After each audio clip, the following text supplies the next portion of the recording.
Hi, students.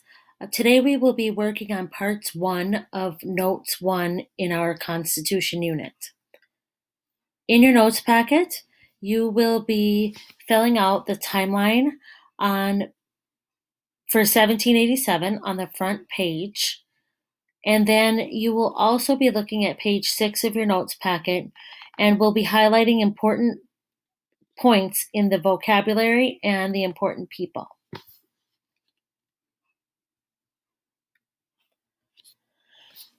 Before we were a country, the United States was actually made up of colonies of England. And the colonies of England were ruled under the King of England. As time went on, the colonists that were living here in the New World were getting upset with England because they were being taxed on all sorts of products without having any say in it or in the government. King George was imposing all sorts of restrictions and whatnot on the colonists. And over time, it became simply too much for the colonists to bear. So, as a result, the colonists decided to go to war against England and fight to become their own country. When we won the Revolutionary War, we became the United States of America. And our very first Constitution of the United States was called the Articles of Confederation. The colonists were most fearful about having another king ruling their country. So the colonists did not allow the government in America to have very much power. Okay?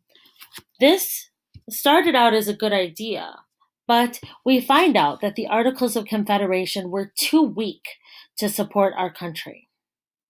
One example of the weakness of the Articles of Confederation is in the Shays Rebellion. See, what was happening is the states of the United States had all the power, and the federal government pretty much had none. In Massachusetts, Massachusetts was raising some land taxes on farmers in order to pay off some of their war debt. Well, the farmers couldn't pay those taxes because in some cases they were so high that they were almost equal to what they were making when they sold their crops. When the farmers could not pay, they either lost their land or they were forced to go to jail.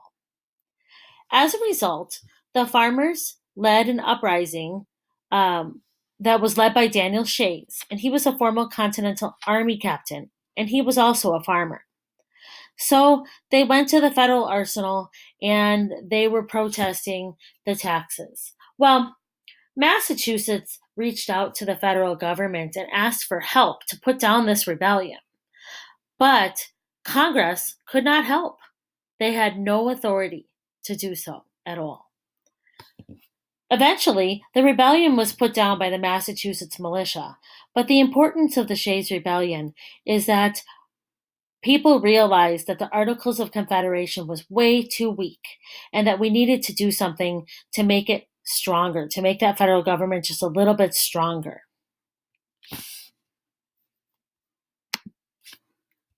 In the US, we love our Constitution. But it wasn't always this way. Before the Constitution and government we have today, we had a sort of prototype constitution called the Articles of Confederation, which created a nation of independent states only loosely linked together by a single Congress. The Founding Fathers intentionally designed a nation with a very weak central government. There was no judicial branch, no executive branch, so there was no president, which when you think about it, it makes a lot of sense. You know, the colonists had just been through a really bad breakup with the British king, and they're not about to get back together with a government who looked just like their ex, okay? We've all made that mistake before, okay? You go and date a girl like the last girl you dated, you're gonna get hurt, okay? Don't do this to yourself.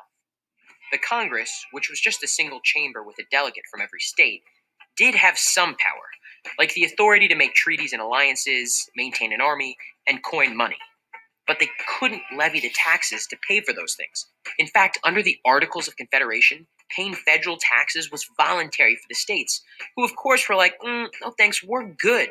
The US had borrowed money from European investors and nations to pay for the Revolutionary War, but with no power to tax, the United States couldn't pay back any of those debts, creating a huge economic disaster by 1787.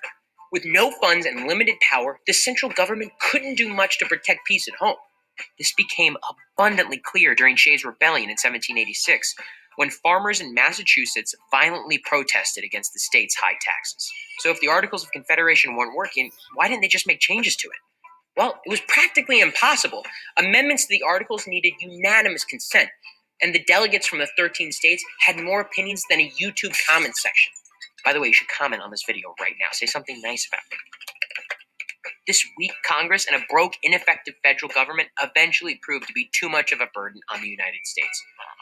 Because when 13 different state governments held all the power, nothing was getting accomplished. The Founding Fathers found this out the hard way. So they went back to the drawing board, drafting a new and improved Constitution, which is still the law of our land today. So, after Shays' Rebellion, and Congress decided to hold a convention to look at the situation of the country, and they were looking to revise the Articles of Confederation. They asked for states to send delegates to a convention in Philadelphia in May of 1787. When they got there were 55 delegates from 12 states. Rhode Island was against revising the Articles of Confederation, so they did not have representation there. They decided to rewrite the document altogether and restructure the government because they just figured that the Articles was too weak to do anything of substantial, to have any substantial effect on our country that was going to be positive, and they didn't want to undo all the work that they had done to get our own country in the first place. They met in Independence Hall in Philadelphia. It was where the Declaration of Independence had been written and signed 11 years earlier. George Washington was the official leader of the convention, and on your timeline in 1787, the Constitution was written. That's on the first page.